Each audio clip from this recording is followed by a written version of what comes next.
సంఘాన్ని, సంఘ బిడ్డలను, దైవ ఆస్తులను ప్రతి వారిని కూడా నిత్యముగా చూస్తుండగా దేవించి ఆస్వాదించి కృపను భద్రపరచమని క్రీస్తు వారి పరట ప్రార్థన అడిగి వేడుకొనుచున్నాము తండ్రి. ఆమేన్. మరి ప్రభునందు ప్రియమైన దేవుని బిడ్డలుగా ఎన్నో సందర్భాలలో దేవుని వాక్యము మనతో మరి మాట్లాడుచు ఉన్నది. వింటున్న మాటలలో భావాన్ని మనము చాలా మరి జాగ్రత్తగా అర్థం చేసుకుంటేనే కానీ ఈ వాక్యము మన బ్రతుకులకి అర్థం కాదు. నిజంగా ఈ లోకంలో పుట్టిన మనిషి నుంచి చచ్చిపోయే ముసలివాడి వరకు, లేదా కటిగా పేదవాడి నుంచి గొప్ప ధనవంతులైన కోటేశ్వరుల వరకు ఈ భూమి మీద ప్రతి మనిషి కోరుకునేది, ప్రతి మనిషి ఆశించేది, ప్రతి మనిషి ప్రాకులాడేది తాను బ్రతుకు దినములన్నీ కూడా సుఖముగా సంతోషముగా బ్రతకాలనే. అంతే కదండి. లేదంటే నా బ్రతుకాలం అంతా నా కష్టాలు అనుకుంటారా? ఎవరు అనుకోరు. అందరూ కూడా నా బ్రతుకు దినాలన్నీ కూడా నేను సంతోషంగా ఉండాలి, సుఖముగా ఉండాలి, నా కుటుంబం సుఖంగా ఉండాలి, నా సంఘం సుఖముగా ఉండాలి, గ్రామం, ఇలాగా ప్రతి వారి గురించి మనం ఆలోచన చేసినట్లయితే సుఖముగా ఉండాలి, సంతోషముగా ఉండాలి అని ఆశించటంలో తప్పులేదు. కానీ నిత్యము జీవితాలలో సుఖమే కావాలనుకోవటం మాత్రం చాలా పొరపాటు. ఎందుకు పొరపాటు అంటారు అండి? ఎందుకు పొరపాటు అంటారు? ఇదేంటండి, మేము బతికినంతకాలం సంతోషంగా బ్రతకడం ఇష్టం లేదా? మేము ఉన్నంతకాలము సుఖంగా బ్రతకడం ఇష్టం లేదా? అటువంటి మాట్లాడుతున్నారు అని అపార్థం చేసుకోవద్దు. ఎందుకంటే దేవుడు పరిశుద్ధ గ్రంథములో ఒక మాట వ్రాయించాడంటే దాని వెనుక ఉన్న తాత్పర్యాన్ని మనం గమనించాలి. ఈ భూమి మీదకి వచ్చిన ప్రతి మనిషి దాన్ని గుర్తించాలి. అందుకే ఇవాళ చాలామంది ఒక దైవజనుల దగ్గర కానివ్వండి, లేదా తనకు తాను కానివ్వండి, లేదా తన కుటుంబం దగ్గర కానివ్వండి, ఇలా ఎక్కడ ప్రార్థన చేసినా ఏ మాట వినకబడకపోయినా కానీ ఒక మాట ఖచ్చితంగా వినపడుతుంది. ఏంటి? ప్రభువా నా కష్టాలన్నీ కూడా తీసేయి, ప్రభువా నేను సుఖముగా ఉండాలి, నేను సంతోషంగా ఉండాలి, నేను హాయిగా బ్రతకాలి అని ప్రార్థన చేస్తూ ఉంటాము. మంచిదే. కానీ ఇటువంటి ప్రార్థన చేయటం మరి దేవునికి ఇష్టమా? దేవునికి అంగీకారమైనదా అని మనం ఆలోచన చేయాలి. ఎందుకంటే తెలుసో తెలియకో మనము కొన్ని చేస్తూ ఉంటాము. తెలిసిన తర్వాత వాటిని మనం ఏం చేయాలండి? తగ్గించుకోవాలి. అంతే తప్ప ఎవరి ఇష్టం నాకు అనవసరం ఎలాగే ఉంటారంటే ముందు ఎవరు కాదనరు. కానీ దేవుడు మాత్రం నిన్ను క్షమించడు, దేవుడు మాత్రం నిన్ను మన్నించడు, దేవుడు మాత్రం నిత్య రాజ్యాన్ని వారసుడిగా నిన్ను అంగీకరించడు. మన బ్రతుకులలో కొన్ని మనం సరి చేసుకుంటూ ఉండాలి, కొన్ని మనం గ్రహిస్తూ ఉండాలి. ఆ గ్రహింపు లేని జీవితము ఎంత వాక్యాలు విన్నా మనిషి మనసు మారదు, బుద్ధి మారదు, ఆలోచన మారదండి. ఎందుకంటే మన సందర్భం చూస్తూ ఉంటాం కదండి. అండి పచ్చకామరుడు లోకమంతా పచ్చగానే. దుర్బుద్ధి గలవాడు ఆలోచన ఎలా ఉంటాయి? ఎల్లప్పుడూ దుర్బుద్ధిగా ఉంటాయి. మంచివాడి గల ఆలోచన ఎలా ఉంటాయి? ఎల్లప్పుడూ మంచిగా ఉంటాయి. వాటిలో మార్పు ఉండదు, బ్రతుకులో తేడా ఉండదు. కొంతమంది జీవితాలు మీరు చూసినప్పుడు అండి మీకు మీరనుకుంటారండి, ఏమి ఇతను బ్రతుకు కాలంలో మార్పు రాదంటావా? రాదంటావా అని ప్రశ్న నీకు వచ్చిందంటే నువ్వు చూసినంత కాలంలో ఆమె అతను బ్రతికేలా ఉంది. ఎక్కడా మార్పు లేదు. ప్రభునందు ప్రియమైన దేవుని బిడ్డలుగా అటువంటి మార్పును కలగజేయడానికి, అటువంటి పరిస్థితులు ఆలోచించుకోవడానికి, అటువంటి స్థితిగతులను మనం గమనించడానికే దేవుడు ఒక సంఘముగా, కుటుంబముగా మనం ఏర్పాటు చేసి వాక్యాన్ని మనకి బోధిస్తూ ఉన్నాడండి. చాలా జాగ్రత్తగా ఆలోచన చేయాలి. క్రైస్తవులుగా మనం బ్రతుకుచూ ఉన్నామంటే, దేవుని బిడ్డలుగా మనం ఉన్నామంటే పరిశుద్ధ గ్రంథంలో వాక్యం ఏమి రాయబడింది అని జ్ఞాపకం చేసుకోవాలి. మనం చాలా జాగ్రత్తగా వినాలి. ఎందుకంటే చాలా ప్రమాదం, వాక్యములు చాలా ప్రమాదం ఉంది. ఎందుకంటే బైబిల్ ఎన్నో సందర్భాలను చూస్తూ ఉన్నాము. ఏంటి కష్టం అనేది, సంతోషం అనేది కావాలి, కష్టపడడం వద్దు, అసలు దుఃఖము నా జీవితంలో వద్దు అని ఎంతో మంది ప్రార్థన చేస్తూ ఉంటారండి. ఒకసారి సొలొమోను మహారాజు ద్వారా దేవుడు ఎట్టి వాక్యాన్ని మన బ్రతుకులకు అవసరమైనట్టు ఆయన మాట్లాడుతున్నారని మనం చూసినట్లయితే ప్రసంగి గ్రంథములో 7వ అధ్యాయము 13వ వచనాన్ని ఒకసారి మనం చూద్దాము. ప్రసంగి గ్రంథము 7వ అధ్యాయము 13వ వచనాన్ని అందరూ తీసుకోండి. ఆ దేవుని క్రియలను ధ్యానించుము అంటున్నారండి. ఇక్కడ వేటిని మనం ధ్యానించాలంటే అండి, దేవుని క్రియలు ధ్యానించాలా. అంటే ధ్యానించడం అంటే ఏంటి? ధ్యానించడం అంటే ఏంటి? ధ్యానించడం అంటే చదవడం కాదండి. చదవడం వేరు, ధ్యానించడం వేరండి. తెలుసు. ఉదయం సాయంత్రం ప్రతిరోజు నేను బైబిల్ చదువుతున్నానంటే చదవడం వేరు, ధ్యానించడం వేరండి. చదివేది పై పైన వెళ్ళిపోతుంది. ధ్యానించేవాడు చదవబడ్డ సందర్భాన్ని మనసులో చిత్రీకరిస్తూ ఉంటాడండి. మనసులో వాటిని ఊహించుకుంటూ ఉంటాడు. అది ధ్యానించడం అంటేనండి. ఇక్కడ మనం ఆలోచన చేసినట్లయితే భక్తుడు మాట్లాడుతూ దేవుని క్రియలను మీరు ఏం చేయాలండి? ధ్యానించాలి. ఎందుకంటే ధ్యానించకపోతే అవి ఎన్నాళ్ళు మనం విన్నా, ఎన్ని సంవత్సరాలు దేవుని సన్నిధిలో బ్రతికినా అవి మనకి అర్థము కావు. వాక్యాన్ని మనసు పెట్టి ఆలోచించాలి. వాక్యాన్ని మనం చాలా జాగ్రత్తగా ధ్యానించాలి. అందుకే కీర్తన గ్రంథంలో 1:2 అంటారండి, యెహోవా ధర్మశాస్త్రమందు ఆనందించుచు దీవారాత్రులు దాన్ని ధ్యానించేవాడు. ఏంటి, చదివేవాడు అన్నాడా, ధ్యానించేవాడు అన్నాడా? ధ్యానించేవాడు ధన్యుడు. ఎందుకంటే ధ్యానం అనేది మనసుతో ముడిపడి ఉంది, చదువు అనేది కేవలం పెదవులతోనే ముడిపడి ఉంది కదా. కొన్ని సందర్భాల్లో నా పిల్లలని రే చదువుకోకపోతే ఊరుకోమంటాం కదా. ఊరుకోమన్నప్పుడు వాడు చదివితే ఎలా చదువుతాడండి? ఏంటి, బయట ఉన్న నీ కింద పల్లా చదువుతాడు కదా. ఎందుకు చదువుతున్నాడు అంటే నీకు విన్నపాలని చదువుతున్నాడు తప్ప వాడు లోపల ఏం చేస్తాడు నీకేం తెలుస్తుంది? ఇవాళ నోటు బుక్కుల్లో కూడా సెల్ ఫోన్ పెట్టుకుని చదివే వాళ్ళు ఉన్నారు కదా. బైబిల్లో కూడా సెల్ ఫోన్ పెట్టుకుని చూసేవాళ్ళు ఉన్నారు. అంటే మనసు దిక్కుని మనిషి మరొక దిక్కుంటున్నాడు. ధ్యానం అనేది మనిషి మనస్సు రెండు ముడిపడి ఆలోచన చేసేది.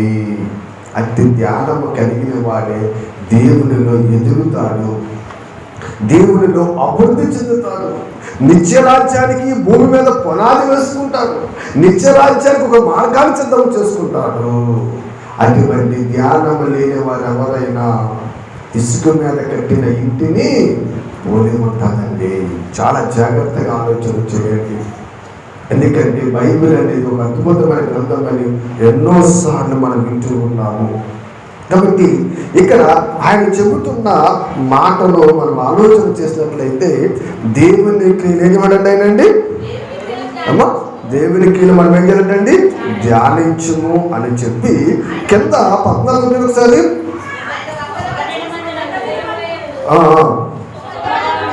సుఖదినమందు సుఖముగా ఉండము, ఆపద్దినమందు యోచించుము అంటున్నాడండి.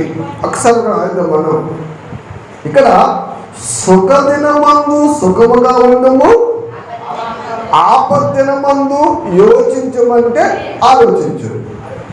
అంటే ఇక్కడ అయినా రెండింటి గురించి చెప్తున్నాడు.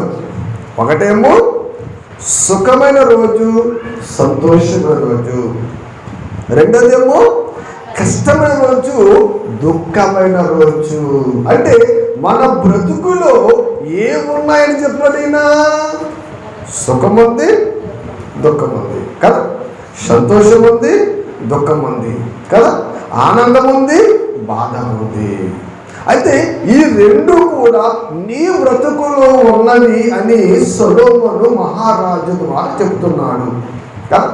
సొలొమోను మహారాజు ద్వారా దేవుడు చెప్తున్నాడు, సుఖదినమందు నువ్వు సుఖముగా ఉండము అండి, ఆపద్దినమందు నువ్వు యోచించు, తప్పలేదు.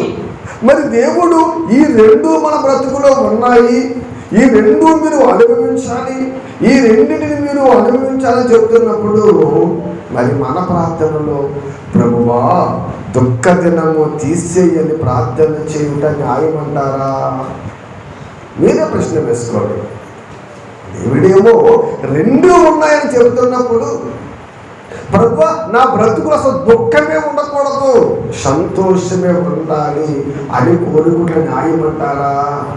ఒకవేళ మీరు కోరుకుండటం న్యాయమే అయితే దుఃఖాన్ని నీ బ్రతుకులో దేవుడు నీకు తీసివేస్తాడు అనుకోండి, నీ పరిస్థితి ఏంటో కూడా ఆలోచన చేయాలి. ముందు మనకు అర్థమవుతుంది. దేవుని బిడ్డలాగా మనం ఆలోచన చేస్తే మనకు అర్థమవుతుందండి. ఎందుకంటే మీరు కిందకి చదువు చూడండి, తాను చనిపోయిన తరువాత జరుగుదానిని నరులు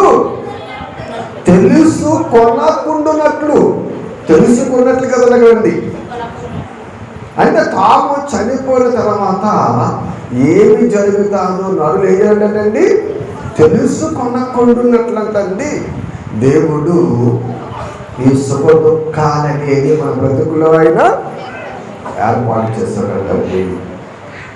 అంటే ఈ సుఖ దుఃఖాలు అనేవి దేవుడు మన బ్రతుకులో ఏర్పాటు చేస్తాడంటే ఇక్కడ చనిపోయిన తర్వాత ఏమి జరుగుతాదో నరులు తెలుసుకోనట్టు. ఏంటి చనిపోయిన తర్వాత ఏమి జరుగుతుందని మనకి ఎప్పుడు తెలిసింది?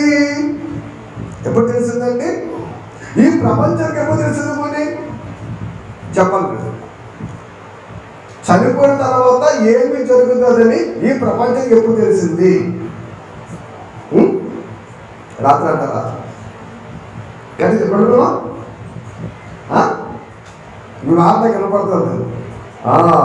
క్రీస్తు వచ్చిన తర్వాత తెలిసింది. క్రీస్తు రాకముందు పాత నిబంధన గ్రంథంలో దీని గురించి ఒక ప్రత్యేకమైన పరిస్థితి మనకి కనబడదు. నీతిగా బ్రతకమన్నారు, పరిశుద్ధిగా బ్రతకమన్నారు, తప్పు చెందన్నారు. ఇలాగా ప్రతి దాని యందు ఇశ్రాయేలుకు కట్టడించారు కదండి. అంటే ఇక్కడ యేసు క్రీస్తు వచ్చిన తర్వాతే చనిపోయిన తర్వాత మనిషి బ్రతుకు మరొకటి ఉందని క్రీస్తు ఈ లోకానికి చెప్పాడు.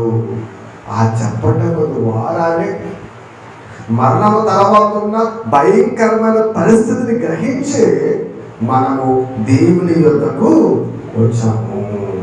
అంతేకాని దేవుడి దగ్గరకు వస్తే సుఖాన్ని ఇచ్చేసి దుఃఖాన్ని తీసేదాన్ని మాత్రము కాదు. ప్రభునందు ప్రియమైన దేవుని బిడ్డలుగా, ఎందుకంటే పూర్వకాలంలో చాలా సందర్భాలను చూసినట్లయితే నిజంగానండి ఒక సందర్భంలో యేసుక్రీస్తు అంటాడు, ఇదిగో మీ మధ్య నేను ఎన్నో క్రియలు చేశాను, మీ మధ్య ఎన్నో అద్భుత కార్యాలు చేశాను. ఈ క్రియలు కనుక, ఈ అద్భుత కార్యాలు కనుక ఎక్కడండి సొదొమ గొమొర్రా చేస్తే వాళ్ళందరూ మారిపోయేవారు. ఏమంటున్నాడంటే సొదొమ గొమొర్రా మామూలు పట్టాలా ఏమా? సొదొమ గొమొర్రా మామూలు పట్టాలా? దేవుని దృష్టికి ఘోరమైన పాపము చేశారంటండి. వయసుతో సంబంధం లేదు, భయంకరమైన మనుషులు కావాలండి. అటువంటి పట్టణాలు మారిపోతాయా? అవును. ఎందుకంటే నిజంగానండి పూర్వకాలపు వారికి ఇటువంటి పరిస్థితులు ఉంటేనండి చాలా మంది మారిపోయేవారేమో. యేసుక్రీస్తు ఆలోచన చేశారంటే అది సామాన్యమైనది కాదు.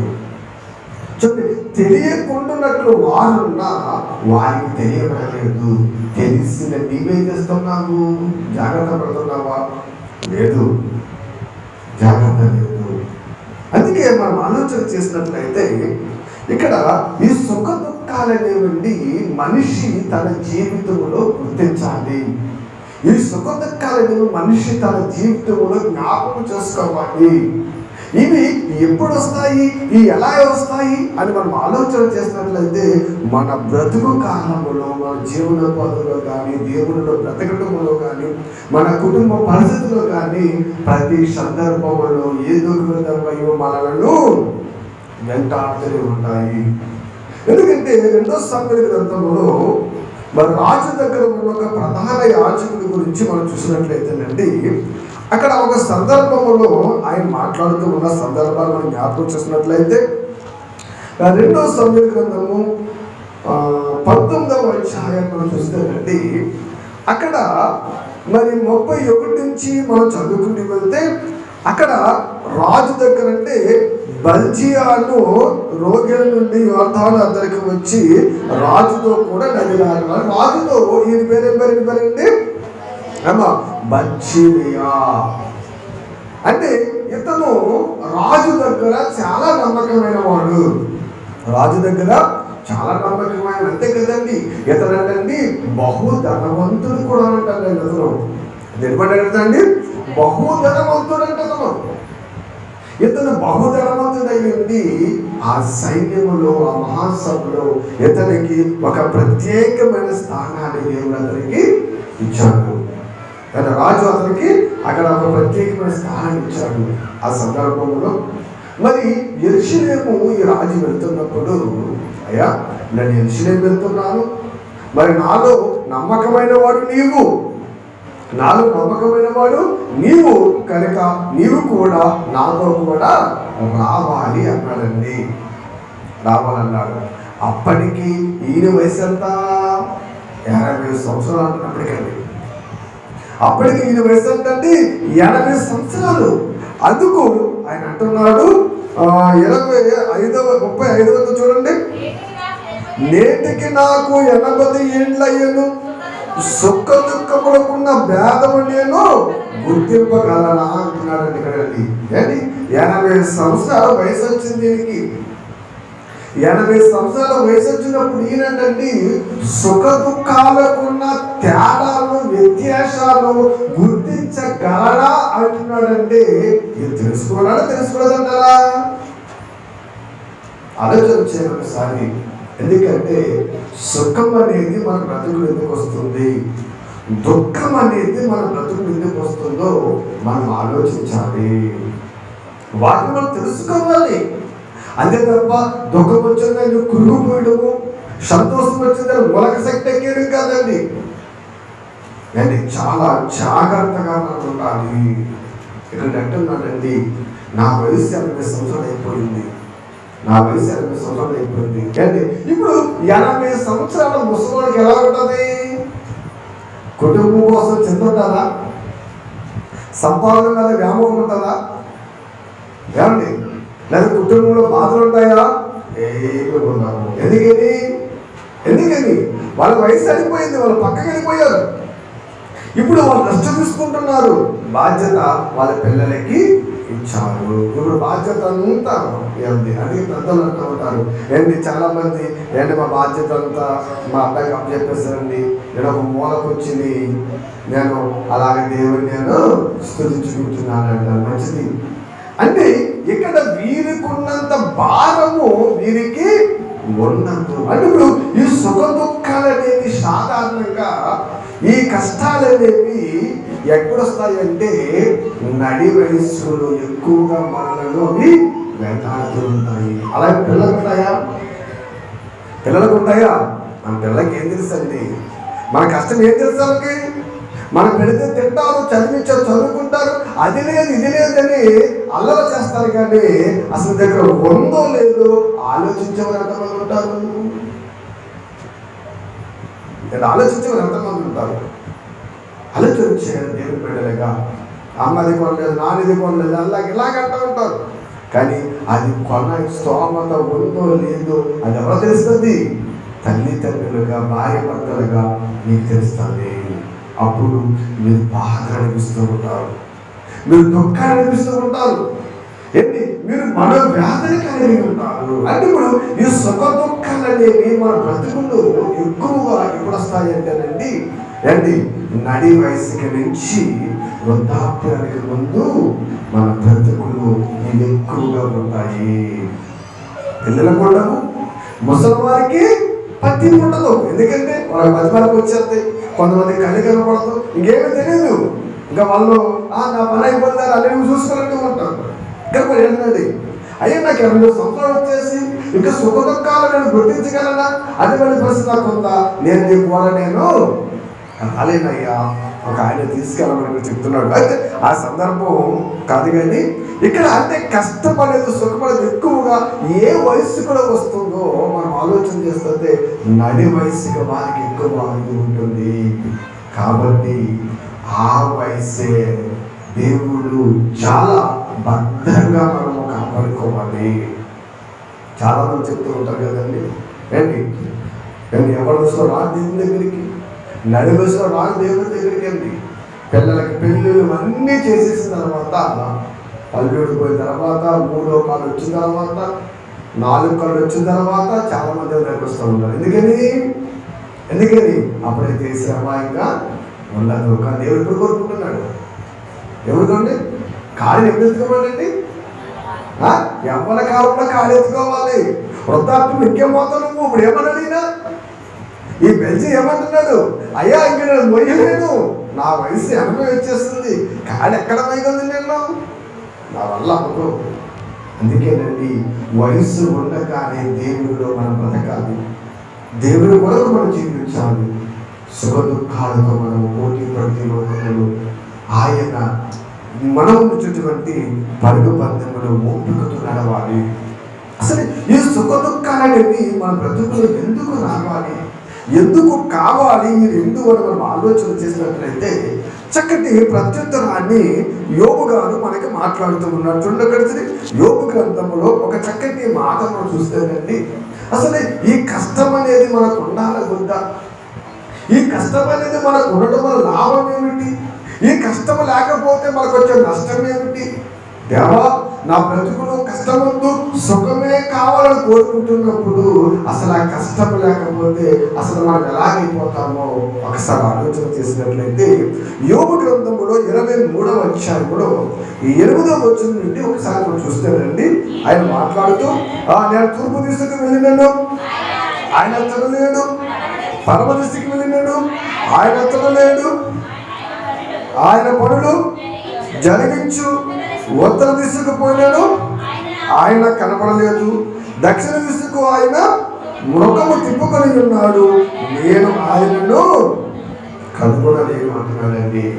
ఈయన ఎక్కడెక్కడ దిగాడండి? తూర్పు తీసుకెళ్ళాడంట, ఉత్తర తీసుకెళ్ళాడంట, పడమర తీసుకెళ్ళాడంట అండి. ఏంటి అంటే నిజంగా ఇక్కడ దిశలు అని మనం చూస్తున్నాం కాదండి, ఒక్కసారి మనం ఆలోచిస్తే ఇన్ని దిశలు అనే భావములో గొప్ప అద్భుతాన్ని ఆయన మనకు నేర్పిస్తున్నాడండి. అంటే తూర్పు దిశకి వెళ్ళాడు, ఉత్తర దిశకి వెళ్ళాడు, పడమర దిశకి వెళ్ళాడు, దక్షిణ దిశకు వెళ్ళాడు. అంటే 4 దిక్కులా తిరిగేస్తాడంట. అంటే ఎంత ప్రయాసపడి ఉంటారండి. దిశలు అనుకున్నది మీరు ఎంతేనండి, 4 దిక్కులు చూసినప్పుడు ఏ దిక్కులని సహాయం లేకపోతే నిస్సహాయుడైపోతే అతని పరిస్థితి ఏంటి అంటే యోబు గారి పరిస్థితి చూడండి, ఎంత కష్టం వచ్చింది, ఎంత శ్రమ వచ్చింది, శ్రమలో ఎక్కడికి వెళ్ళినైనా లేదంట. అంటే ఎంత భయంకరమైన కష్టాన్ని, దుఃఖాన్ని ఆయన అనుభవిస్తూ ఉన్నాడు. మనం జ్ఞాపకం చేసుకోవాలి. అయితే మనమైతే ఏమంటాం? మనమైతే ఏమంటాం? ఆలోచన చేయండి. అయ్యో దేవుడు నాకు అన్యాయం చేస్తాడు, దేవుడికి నన్ను చూడడు, దేవుడు నాకు చేయడు, కార్యక్రమం ఏమీ చేయడు, ఇలాగా మన ఇష్టం వచ్చినట్లు మన మనసుకు నచ్చినట్లు మనం మాట్లాడిస్తూ ఉంటాము. మాట్లాడిస్తూ ఉంటుంది, చివరికి దేవుని విడిచిపెట్టేస్తాం. 4 దిక్కులు కనుక మనము కనీసం 4 రోజులు కూడా వేచడం, 4 దిక్కులు కాదు 4 రోజులు కూడా వేచడము. వెంటనే ఎవరి నుంచి సలహా ఇస్తే ఆ ఉచిత సలహాలను మనం ఏం చేస్తామండి, పాటించి ఎక్కడికైనా పరిగెడతాము. మహానుభావుడు 4 దిక్కులు చూస్తాడంటండి. ఎక్కడ అంటే ఎంత అలిసిపోయాడు తెలుసండి, ఎంత అలిసిపోయింటాడైనా, వెతికి వెతికి వెతికి వేచారిపోయాడండి.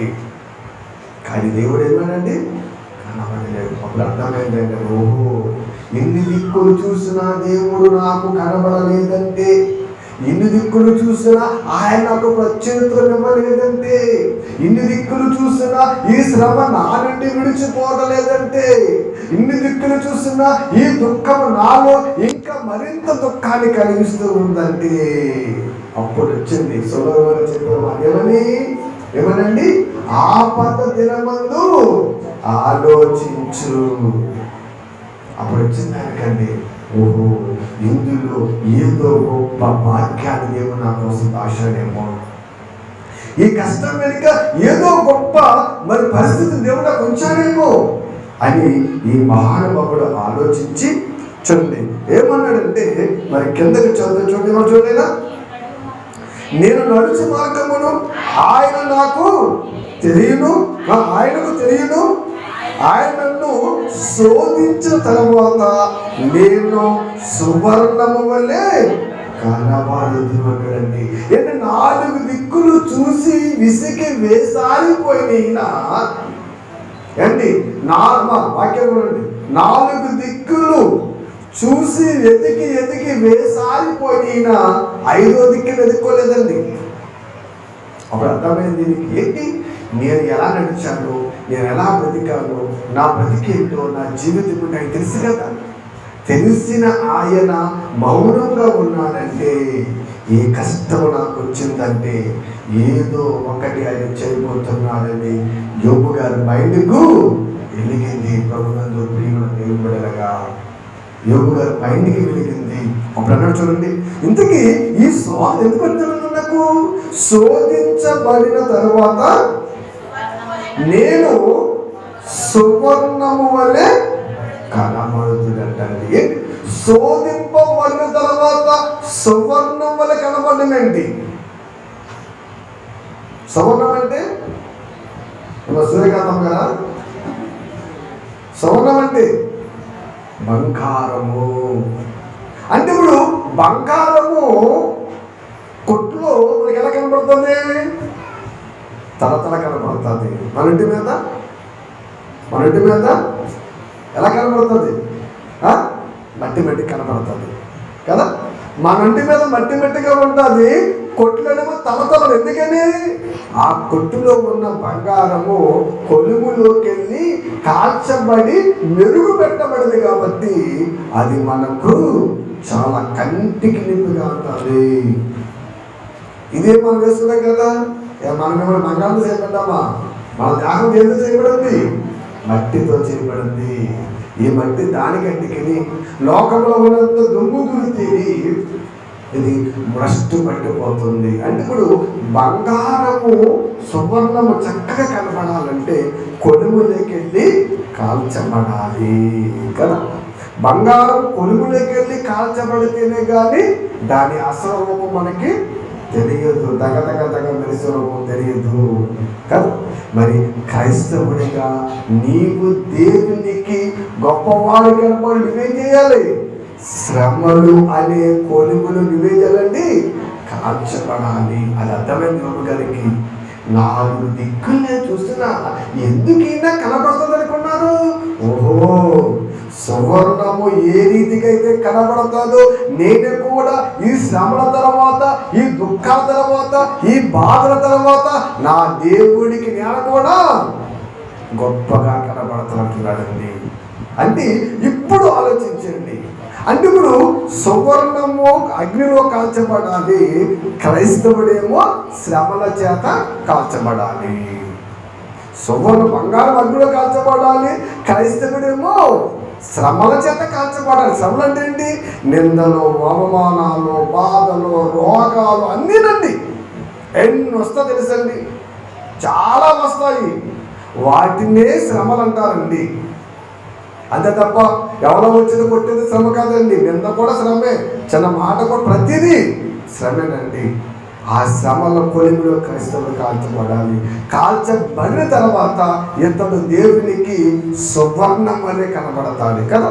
ఇప్పుడు మనం ఆలోచన చేసినట్లయితే, దేవా నా బ్రతుకులో అసలు శ్రమ అనేది ఉండకుండా చెయ్యి నాయన అని ప్రార్థన చేస్తున్నామంటే మన బంగారం ఎలా పడుకుంటున్నాం?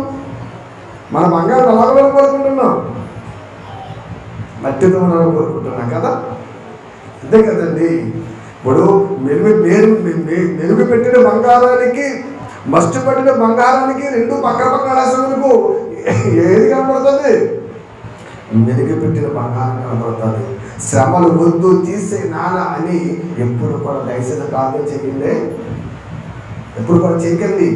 ఎందుకంటే శ్రమే క్రైస్తవుడు పరీక్షకు ఏంటి అస్సలైన రూపము. చూడొకసారి పేతురు రాస్తున్న పత్రికలో మనం చూస్తామండి. పేతురు గారు రాస్తూ ఒక చక్కటి అద్భుతమైన మాటలు మనకన్నా రాస్తున్నట్టు పేతురు రాస్తున్న మొదటి పత్రిక 1వ అధ్యాయము 5 నుంచి మనం చూస్తానండి. ఒక చక్కటి మాటండి. కడవరి కాలమును బయలుపరచుటకు చిత్తముగా ఉన్న రక్షణ మీకు కలుగునట్లు విశ్వాసము ద్వారా దేవుని శక్తి చేత కాపాడుబడు మీ కొరకు ఆ స్వాస్థ్యము పరలోకమందు భద్రము చేయబడి ఉన్నది అంటాడండి. ఇక్కడ ఒక సందర్భాన్ని మనం ఆలోచన చేస్తే, కడవరి కాలమందు బయలుపరచుకుంట కంటే సిద్ధముగా ఏముందంటండి అమ్మా రక్షణ అంటండి. మన కొరకు ఏముందంటండి? దాచబడి భద్రము చేయబడి ఉందంట. అంటే ఆ రక్షణ లేకపోతే నిత్యరాజ్యానికి మనము వెళ్ళలేము. అందుకని పౌలు గారు రక్షణ అనే చిరస్త్రానము మీరు ధరించుకోవాలంట. రక్షణ అంటే చిరస్త్రానము, నీ నెత్తి మీద కిరీటముగా ఉండాలి రక్షణ. ఆ రక్షణ కిరీటం నీ నెత్తి మీద ఉంటేనే నేను నిత్యరాజ్యానికి వెళ్తావు, లేకపోతే వెళ్ళలేవు. అవకాశం లేదు. అదే ఇక్కడ మాట్లాడుతున్నానంటే ఇది ఎప్పుడు వస్తుందంట? కడవరి కాలం నందు పరలోకం కొరకు అది మీకు వివరించండి భద్రము చేయబడి ఉన్నది. అది దేని ద్వారా? మీ విశ్వాసము ద్వారా. మీ విశ్వాసము ద్వారా దేవుని శక్తి చేత అది కాపాడబడుతుంది. కాబట్టి జాగ్రత్త అని చెప్పి, ఇందువలన మీరు మిక్కిలి ఆనందించుతున్నారు కానీ అవసరమును బట్టి నానా విధములైన శోధన చేత ప్రస్తుత కాలము కొంచెం కాలము మీకు దుఃఖము కలుగుతున్నది అంటున్నాడండి. ఇప్పుడు ఆ రక్షణ మీ చిరస్థానముగా రావాలంటే, ఆ రక్షణ ద్వారా భద్రమ చేయబడిన రక్షణ ధరించుకొని పరలోకం మనం వెళ్ళాలంటే అని ఇక్కడ చెప్తున్నాడండి బ్రదర్ గారు. అందువలన అని చెప్పి ఎందువలన చెప్పాడండి? ఏంటి? అవసరాన్ని బట్టి అంటండి నానా విధములైన శోధనలు అంటండి, దుఃఖం అంటండి, కష్టం అంటండి, శ్రమ అంటండి.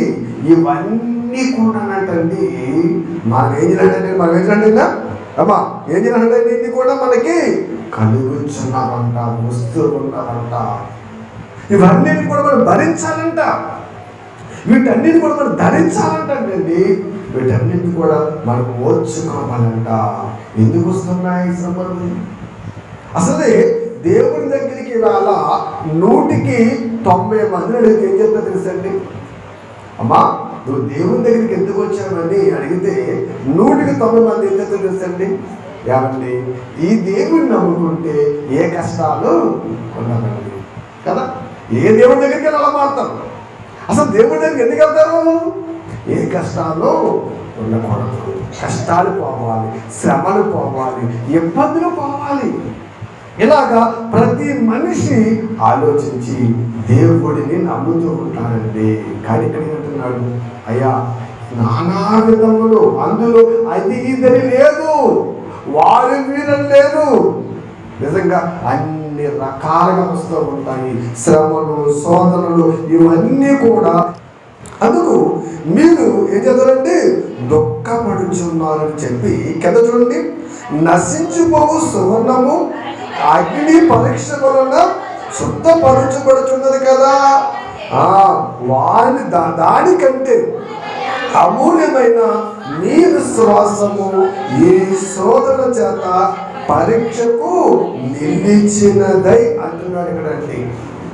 ఇక్కడ పౌలు గారికి ఇదిగా పేతురు గారికి ఇదిగా రాస్తూ ఎవరు చూడండి, ఎవడమ్మా నశించిపోతున్న సువర్ణము కదా. ఇప్పుడు ఎప్పుడు కొలిమిలోకి వెళ్ళని, ఎప్పుడు మెరుగుపట్టని బంగారం కదండి. ఒక 100 సంవత్సరాల కింద బంగారం దొరుకుతుంది అనుకోండి, దాని పక్కన మనం ఏ ఇత్తడు ఏ రాగా పెట్టామనుకోండి, దానికి తేడా ఉంటుందా? తేడా కనపడదు. ఇత్తడికి బంగారం తేడా ఉంటుందా? తేడా కనపడదు. ఎందుకని అది మస్టు పట్టేసి మకర పట్టేసి మట్టి పట్టేస్తుంది, ఇది మస్టు పట్టేసి మకర పట్టేస్తుంది. దానికి దీనికి తేడా తెలియదు. దానికి తేడా తెలియదండి. మరి ఎప్పుడు తెలుస్తుంది ఇది ఇత్తడా బంగారమా, ఇది మంచిదా చెడదా తెలుస్తుంది? ఈ రెండు కొలుములోకి వెళ్ళిన తర్వాత అప్పుడు తెలుస్తుంది ఏది ఇత్తడు ఏది బంగారము. అంటే కొలుములోకి వెళ్ళడానికి చెప్పు ఇత్తడి బంగారము ఒకటే, ఇత్తడి బంగారము ఒకటే. ఎందుకంటే 2 రూపాలు కూడా మస్ట్ పట్టేస్తున్నవి. అలాగే క్రైస్తవుడా, క్రీస్తు ధరించిన కుమారుడా అని దేవుడు మాట్లాడుతూ ఏమిటండి, బంగారం కొలుములోకి వెళితేనే కానీ దాని పూర్వపు రూపాన్ని తెచ్చుకోలేదు కదా. అలాగే నీవు కూడా శ్రమలనే పరీక్షలు, శోధనలనే పరీక్షలు ఎదుర్కోకపోతే నీలో విశ్వాసం ఎలా తెలుస్తుందంటున్నాడండి. నీలో విశ్వాసం ఎలా తెలుస్తుంది? మీ విశ్వాసము శోధన చేత పరీక్షకు ఏదండి నిలబడాలి. ఏంటో పరీక్ష? శ్రమలు, కష్టాలు, నిందలు, అవమానాలు ఎన్నో భయంకరమైనవి మనకు వస్తూ ఉంటామండి. అవన్నీ పరీక్షలు అంటాడు మనకండి. అంతే కదా ఏంటి? 1వ తరగతికి 2వ తరగతికి వెళ్ళాలంటే పరీక్ష పాస్ అవ్వాలి, 3కి వెళ్ళాలంటే పాస్ అవ్వాలి, 4కి వెళ్ళాలంటే పాస్ అవ్వాలి. ఇలాగా 1వ తరగతి నుంచి వాడు పాస్ అవ్వకుంటే వెళ్తేనే 5వ తరగతికి వెళ్తాడు. నేను పాస్ అవ్వనండి, నేను రాయనంటే నీకు ఎన్ని సంవత్సరాలు ఉన్నా అక్కడే తింటారు తప్ప 5వ తరగతి పంపుతాడా? పంపడు. అవసరమైతే ఇంటికన్నా పంపించేస్తాడు కానీ 5వ తరగతికి పంపడు. ఎందుకని? ఈ లోకపు చట్టము ఒప్పుకోదు. పరీక్షలను పాస్ అవ్వాలి. ఈ లోకములో ఒక విద్యలో అభివృద్ధి పొందడానికి నువ్వు పాస్ అవుతున్నప్పుడు పరలోకం కొరకు మరి నీ బ్రతుకులు నువ్వు పాస్ అవ్వాలని ఏ పరీక్ష మనకి? ఏ పరీక్ష? శ్రమలనే పరీక్ష అండి, వేదనలనే పరీక్ష, కష్టాలనే పరీక్ష.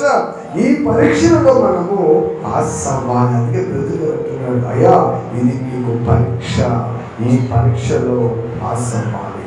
అంతే కదా. ఇప్పుడు పరీక్షకి వెళ్ళిన విద్యార్థులు ఉన్నారు, పరీక్షకి వెళ్ళిన విద్యార్థులు ఉన్నారు. ఇప్పుడు పరీక్షలోకి వెళ్ళిన తర్వాత పేపర్ ఎదురుకుంటూ పెట్టుకొని ఏడవాలా నవ్వాలా రాయాలా? చెప్పాలి. ఏడవాలా నవ్వాలా రాయాలా? రాయాలి. పేపర్ ఎంత కష్టం ఉంటుంది మాకు ఏముంటుంది? ఉండదు. లేదా అన్ని వచ్చేసిన క్వశ్చన్లే, అబ్బా ఎంత ఆనందం చక్కగా ఇచ్చేసినా ఇవన్నీ నాకు వచ్చినా మాస్టారు పేపర్ తీసుకుంటే ఇవన్నీ నాకు వచ్చిందండి పేపర్ ఇచ్చేది కుదరదు. నీకు వచ్చినా రాకపోయినా ఆలోచించి రాజీ ఇస్తే ఆయన నీకు మార్కులు వేసి పాస్ చేస్తాడు. అలాగే సంతోషం వచ్చిందని కత్తిరి వేయటము, కష్టం వచ్చిందని బాధపడి దేవుడు విడిచిపెడతా కాదండి. అందుకన్నాడు, అయ్యా ఆపద దినము నువ్వేం చేయాలి? ఆలోచించు, జాగ్రత్తగా ఆలోచించు. అలాగే నువ్వు ఆలోచించినట్లయితే నీవు విశ్వాస పరీక్షలో ఈ లోకంలో నెగ్గగలుగుతావు. నెగ్గలేవు, లేకపోతే నెగ్గలేవు. ఆలోచించేయండి. ఏంటి నిజంగా యోబు కాదు, ఎంత వెతికి వెతికి వెతికి విసిగిపోయాడైనా. ఉత్తర దిక్కి వెళ్ళాడంట, తూర్పు దిక్కి వెళ్ళాడంట, దక్షిణ దిక్కి వెళ్ళాడంట, పడవ దిక్కి వెళ్ళాడంట, ఎక్కడా కనపడలేదంట. ఇన్ని దిక్కులకి వెళ్ళినా ఆయనకు కనబడకపోయినా ఆయన తోడుకు కనబడాలి కదా. మనకి కొద్దిలోనే దేవుడు కనబడకపోతే, చిన్న చిన్న కార్యాలు మన బ్రతుకు మేలు చేయకపోతే మన దేవుడు విడిచిపెడితే ఎలాగా? ఎందుకు పెడుతున్నాడు ఆయన అన్నాడు ప్రతిగాడు. ఇదిగో ఆయన బలిష్టమైన చేతి కింద మీరు దీన మనసు కలిగి ఉండండి. ఎందుకని అన్నాడే? తగిన సమయమందు ఆయనలను హెచ్చిస్తాడు. నువ్వు అడిగేమని ఇచ్చే, నువ్వు అడిగేసామని ఇచ్చాడైనా, నువ్వు అడిగేసామని ఇచ్చాడైనా. ఆయనకి ఇష్టమైన సమయం ఉంది, ఒక తగిన సమయం ఉంది. ఆ సమయంలో నీ ఓపికను, నీ శ్రమను, నీ కష్టాన్ని, నిరీక్షణను, నీ పరీక్షను, పరిస్థితిని చూసి ఆయన నీకు తప్పకుండా దయచేస్తాడు. కాబట్టి దేవుని బిడ్డలుగా, దేవునికి ఇష్టలుగా మనం ఆలోచన చేసినట్లయితే ఇప్పుడు ఈ పరీక్ష విషయంలో మనము నెగ్గాలి. ఎందుకని? యేసుక్రీస్తు ప్రత్యక్షమైనప్పుడంటే ఆయన మనము ఎదుర్కోవాలంటే, ఆ నిత్య రాజ్యానికి మనము వారసులుగా వెళ్ళాలంటే ఈ పరీక్షలు మనము ఎదుర్కోవాలి. అంతే తప్ప నాకు ఈ కష్టము తీసే ప్రభువా అని ప్రార్థన చేయొచ్చా? ఎలా చేయాలి? ప్రభువా కష్టం వచ్చింది కదా, తెలివినేనైనా, ఓపికనేనైనా, ధైర్యాన్నినైనా, నెమ్మదినైనా ఇటువంటి ప్రార్థన చేయాలి, ఇటువంటి ప్రార్థన చేయాలి. అంతే తప్ప ఆయన తీసేయమనకూడదు, తీసేయమనకూడదు. ఆలోచించి శ్రమ తీసేయకూడదు. ప్రభువా ఓపికనినైనా, శక్తినినైనా, ధైర్యాన్నినైనా ఆయన ప్రతిమాడు ఆయన మనకి ఇస్తూ ఉంటాడండి. అందుకే మనం ఆలోచన చేసినట్లయితే, అందుకే ప్రసంగి గ్రంథంలో ఈయన చక్కటి మరి మాటలు మనతో మరి మాట్లాడుతున్నట్టు మనం చూస్తేనండి. కింద చదువుతున్నా తాము చనిపోతుందని చెప్పి సుఖ దుఃఖములను ఆయన ఏం చేయండి, జతపరిచి ఉన్నాడంట. ఏంటి అండి అమ్మా సుఖ దుఃఖాలను జతపరిచాడంట. ఈ రెండు ఏంటండి కలిసి ఉన్నాయంట. ఈ సుఖ దుఃఖాలను వెళ్ళేవాడండి కలిసి ఉన్నాయి. ఇప్పుడు ఒక బండికి 2 చక్రాలు ఉంటాయి, మనం చూసాం కదా. ఏంటి ఇప్పుడైతే రకరకాల బండ్లు వచ్చినాయి కదండి. ఏంటి పూర్వకాలం ఎడ్ల బండికి 2 చక్రాలు ఉంటాయి, గుర్రం బండి కానీ ఎడ్ల బండిగా దేనికైనా 2 చక్రాలు ఉండేవి, 2 చక్రాలు. ఇప్పుడు ఈ 2 చక్రాల బండి కొన్నప్పుడు ఒక చక్రం పోతే 2వ చక్రంతో బండి వెళ్తుందా? వెళ్ళదు. 2 చక్రాలు సక్రంగా పనిచేయాలి. పోనీ మనం నడిపే మోటార్ సైకిల్ ఉంది కదా, మోటార్ సైకిల్ 2 చక్రాలు ఉన్నాయి. ఓ చక్రం ప్యాచ్ పడిపోయింది, వెళ్ళిపోతామండి. ఎక్కడికి వెళ్తుంది? ఎంతలోకి వెళ్తుంది? అంటే ఇప్పుడు బండి నడవాలంటే 2 చక్రాలు సమానముగా ఉండాలి, 2 చక్రాలు బాగవ్వాలి. అలాగే క్రైస్తవ జీవితం కొనసాగాలంటే ఈ సుఖ దుఃఖాలనేవి మన బ్రతుకులు ఇవి ఎలా ఉండాలండి? జతపరచబడి ఉండాలి. వీటిని వేరు చేయకూడదు. కదా, వివాహం చేసేటప్పుడు ఒక ప్రమాణం చేస్తూ ఉంటాం కదా, ప్రమాణం బాగా చేస్తాం, తర్వాత మనకి ఏం గుర్తుంటాం. ఏంటి ప్రమాణం మనం ఆలోచిస్తే భార్య భర్తలు వినుకుంటా, అయ్యా మమ్మలను విడదీయాలంటే, మమ్మల్ని విడదీయాలంటే, మమ్మల్ని వేరుపరచాలంటే ఒకే ఒకటి వేరుపరచాలి, ఇంకా ఏది వేరుపరచడానికి వీలు లేదని ప్రమాణం చేస్తారు. ఏంటో ఒకటే పాస్టర్ కదా అమ్మా, ఏంటది? మరణము తప్ప మమ్మల్ని ఏది కూడా వేరుపరచబడదు అని మనం ప్రార్థన చేస్తాం. అందుకే మార్క్సమంటాడండి యేసుక్రీస్తు వారు, దేవుడు జతపరిచిన వారిని ఏ నరుడు విడదీయకూడదు. అంటే ఎప్పుడైతే ఈ కుటుంబంలో ఈ 2 చక్రాలు విడిపోయామో కుటుంబం ఏమైపోద్ది? చల్లా చెదరైపోద్ది, బండి నడవదు, ఇద్దరు కూడా ఒకరి పట్ల ఒకరు అన్యోన్యత కలిగి, భయం కలిగి, భక్తి కలిగి, తప్పులు సరిచేసుకుంటూ నడిచినప్పుడు ఆ కుటుంబం చక్కగా వెళతారు. పేదవాడు అవనవండి, ఐశ్వర్యవంతుడు అవనవండి, మంచివాడు అవనవండి, చెడ్డవాడు అవనండి. అంటే బ్రతుకు బండు నడడానికి భార్యాభర్తలు ఇద్దరు 2 చక్రాలుగా ఉన్నప్పుడు క్రీస్తులో బ్రతకటానికి, పరలోకం చేరడానికి సుఖ దుఃఖాలనేవి మనకి 2 చక్రాలుగా దేవుడు ఇచ్చాడు కదా. ఇప్పుడు సుఖం అనే చక్రాన్ని కోరుకున్నాడు నువ్వు, ఒకరు దుఃఖం అనే చక్రాన్ని కోరుకున్నాడు. ఇప్పుడు అండి సుఖం అనే చక్రం ఒకరిది, దుఃఖం అనే చక్రం ఒకరిది. దేనికి విడిపోయి ఇప్పుడు కదా. ఎప్పుడు విడిపోతాయి చక్రాలు? మన బ్రతుకులో కూడా ఏంటి సుఖ దుఃఖాలు చక్రాలు ఎప్పుడు విడిపోతాయి? ఎప్పుడు విడిపోతాయండి? ఎప్పుడు విడిపోతాయి? చనిపోవడం విడిపోతాయి. అందుకే ప్రసంగి గ్రంథం 12వ అధ్యాయంలో యేసుక్రీస్తు చెబుతున్నాడు, సొలొమోను గారు మాట్లాడుతున్న ఒక అమూల్యమైన మాట మనం చూస్తేనండి. ఏంటి వెండి తాడు ఆరోగ్యమా, వెండి త్రాడు విడిపోవును, భార్య యొద్ద గిన్నె పడిపోవును, దార యొద్ద కుండ పగిలిపోవును, బావి యొద్ద చక్రము పడిపోవును అంటారు. ఈ సందర్భం ఎప్పుడు తెలుసుకున్నారు? ఈ సందర్భం ఎప్పుడు తెలుసండి? మనిషి చనిపోయిన తర్వాత జరుగుతున్న పరిస్థితులు, చావుకు వస్తున్న పరిస్థితులు, ఆ భయంకరమైన స్థితికి వెళుతున్న పరిస్థితులు నేను మాట్లాడుతూ ఉన్నానండి. అండి వెండి తాడు విడిపోవును. కానీ వెండి తాడు తెగిపోతుందా? కానీ వెండి తాడికి బలవంతరం కదండి. వెండి తాడికి బలవంతరం కాదు. వెండి చాలా బలంగా ఉంటుందండి. ఇప్పుడంటే మనకి వేగానండి, పూర్వకాలం నాకు వెండి మొత్తాలు ఉండేది ఏంటి, నిజంగా చాలా గట్టిగా ఉంటాయి. అలాగే పెద్దవాళ్ళు కడియలు పెట్టుకునేవారు. అలాగా పూర్వకాలం వెండికి వాడేవారండి. ఏంటి వెండి తాడు అంత బలమైనది తెగిపోతుంది అంటండి. ఇలాగా ఒక్కో దాని గురించి ఆయన వివరించుకొస్తూ ఉన్నానండి. ఏంటి వెండి తాడు విడిపోతుందంట, బంగారు గిన్నె పగిలిపోతుందా? గిట్లయితే బంగారు గిన్నె పగిలిపోతుందా? పగులుతుందంటారా? అంటే పగలము. ఇవన్నీ ఎండి తాడు తెగిపోదు, బంగారం గిన్నె, కానీ అంత భయంకరముగా అంత పరిస్థితిని చూస్తున్నాడండి. కానీ ఇక్కడ సందర్భం మనం చూస్తే ఇవన్నీ చెప్పుకుంటూ వస్తూ బావి యొద్ద ఏం పడిపోతుందండి? చక్రం పడిపోతుందంట. ఏ చక్రం పడిపోతుంది? ఇప్పుడు ఏ చక్రం పడిపోవాలో, ఏ చక్రం వెళ్ళాలో మీరే కోరుకోండి. అంటే ఇప్పుడు మరణం దగ్గరికి వచ్చే మనం చచ్చిపోయినప్పుడండి ఒక చక్రం పడిపోతుంది.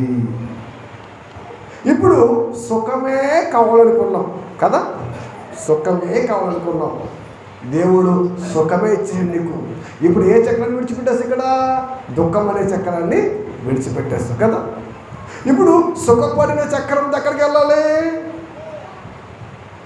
ఎక్కడికి వెళ్ళాలి?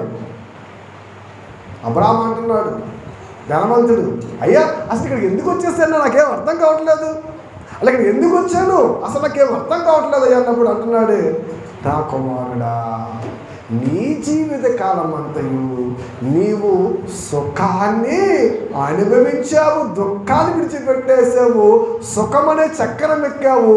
ఈ సుఖమనే చక్రము దారి నరకము అంటున్నాడండి. ఇప్పుడు మనం దుఃఖాన్ని కోరుకున్నాము, దేవుని కోసం నిందలు భరించాము, బాధలు భరించాము, అవమానాలు భరించాము, ఎన్నో వాటిని ఎదుర్కొన్నాం, సుఖమనే చక్రం విడిచిపెట్టేశాము. అటువంటి వారి గురించి యేసుక్రీస్తు మత్తయి సువార్తలో 5వ అధ్యాయములో దుఃఖపడేవారు ధన్యులు, వారు ఓదార్చబడతారు. అంటే ఇప్పుడు లాజరు దుఃఖాన్ని అనిపించాడు, బాధ అనిపించాడు, శ్రమను భరించాడు. ఇప్పుడు ఎక్కడికి వెళ్ళిపోయాడైనా? అబ్రహామున ఆనుకుంటకి వెళ్ళిపోయాడు. అంటే ఇప్పుడు సుఖాన్ని కోరుకుంటే ఎక్కడికి వెళ్ళాలి? నరకానికి వెళ్ళిపోవాలి. దుఃఖాన్ని పరిస్థితి ఎక్కడికి వెళ్ళాలి? అంతే కదా. ఏంటి? పరలోకం వెళ్ళాలి. దుఃఖపడి వారు ధన్యులు, వారు ఓదార్చబడతారంటండి. నాయన ఈ లోకంలో నా కోసం ఎన్ని కష్టాలు భరించావు, నిందలు భరించావు, అవమానాలు భరించావు, వేదన భరించావు అన్నాడండి. ప్రతి బాష్ప బిందువును తుడిచివేస్తానండి. ఎక్కడ? పరలోకంలో. కష్టాలు వస్తాయి, ఏమి వరి అవ్వకండి. తిడతారు, ఏమి బరి అవ్వకండి. అవమానపరుస్తారు, ఏమవ్వకండి. ఆలోచిస్తారు, ఏమవ్వకండి. ఒకటే, దేవా ఓపికనియ్యి, దేవా నా మనసులో రాయి చెయ్యి, దేవా ఇలాగ నాకు బలాన్ని శక్తినియ్యి, ఇలాగ మనం ప్రార్థన చేయాలి. ఒక చిన్న మాట అండి, భార్య భర్తలు తన జీవిత కాలంలో లేదా తల్లిదండ్రులుగా పిల్లలు తన బ్రతిక కాలంలో చక్కగా అన్యోన్యముగా ప్రేమగా బ్రతుకుతూ ఉంటారు కదా. ఈ బ్రతికిన ఈ ప్రేమ అనురాగల ఆప్యాయతల మధ్య ఒక భర్త భార్య పిల్లలు ఎవరితో చనిపోరనుకోండి, ఎంత కూడా చనిపోతున్నారా? ఎందుకు చనిపోవట్లేదు? ప్రేమ కదా, ఎందుకు చనిపోవట్లేదు? అది శాశ్వత పరిష్కారము కాదు. మనస్సును రాయి చేసుకోమంటారు కదా. ఎంత చెప్తారు, అమ్మ కొద్దిసేపు అమ్మ మనసును రాయి చేసుకోమ్మా, మనసును రాయి చేసుకో అంటే నీ మనస్సులో నువ్వు బలపరుచుకో, దుఃఖపడకు, ఏడవకు, ధైర్యంగా ఉండు. మనోధైర్యం తెచ్చుకొని పెద్ద చెబుతూ ఉంటారు. అంతే తప్ప పోయిన వారితో నిలుపొమ్మనరు. పోయిన వారితో మనం వెళ్ళలేము కాబట్టి మనం ఎలా ఉండాలి? ధైర్యముగా ఉండాలి. అలాగే లోకంలో అపవాది మనల్ని నాశనం నడిపిస్తాయి. ఎంతో మంది ద్వారా ఎన్నో బాణాలను వేస్తూ ఉంటాడు, ఎన్నో బాణాలు వేస్తూ ఉంటాడు. ఇంటి వారి ద్వారా వేస్తాడు, బయట వారి ద్వారా వేస్తాడు, లోకములు వేస్తాడు, బయట వేస్తాడు, అన్ని విధాలుగా వేస్తాడు. ఇవి చేయాలి, మనస్సు రాయి చేసుకో, మనసు రాయి చేసుకో కదా అండి. మనస్సు రాయి చేసుకోవాలంట.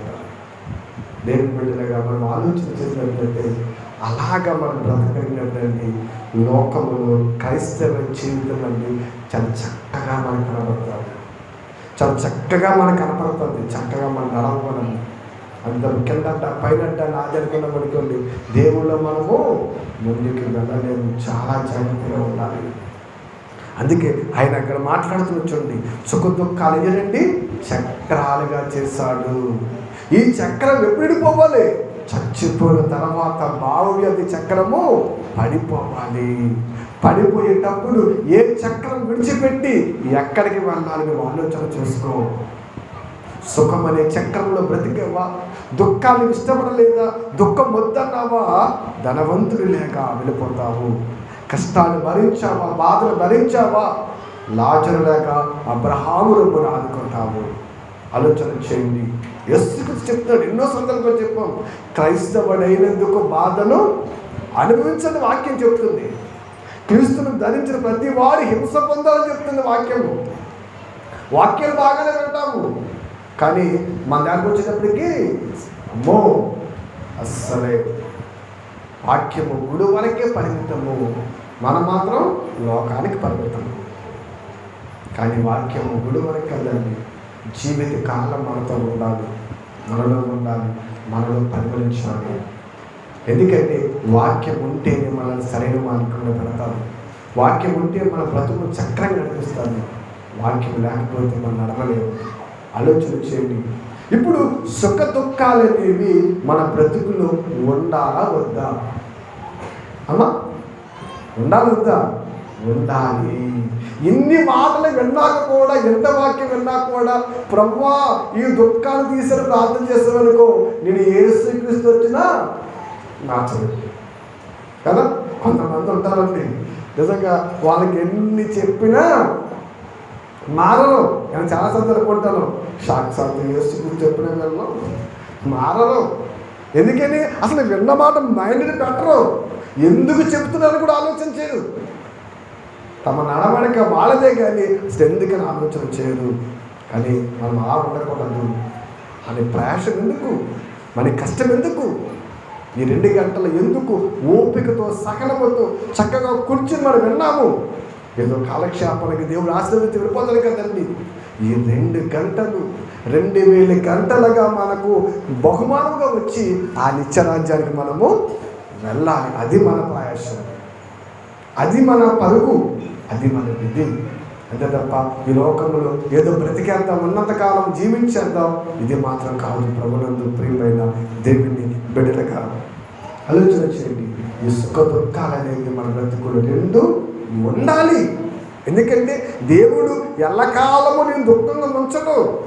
ఎందుకంటే సుఖం వెనక దుఃఖము, దుఃఖం వెనక సుఖము ఇలాగా వస్తూనే ఉంటాయి. అవన్నీ మన జీవితంలో చక్రాలు లాంటివి.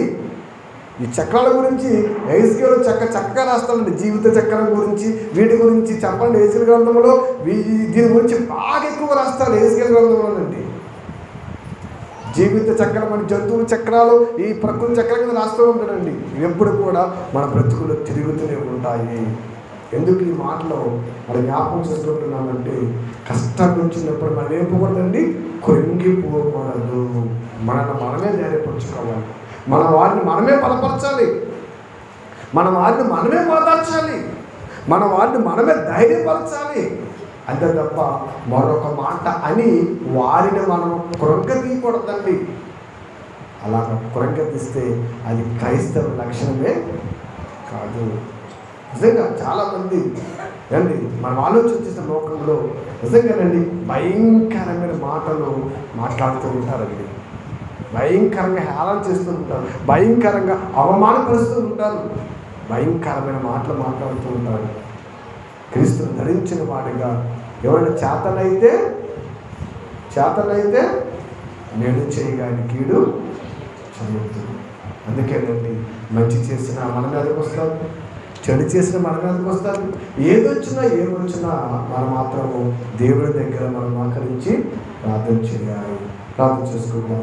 ప్రేమ కనికరం కలిగిన మా పరమ తండ్రి, మీ ఘనమైన నామానికి వందనాలు స్తోత్రాలు చెల్లిస్తూ ఉన్నాం. మా బ్రతుకు కాలంలో, మా జీవిత కాలంలో అయినా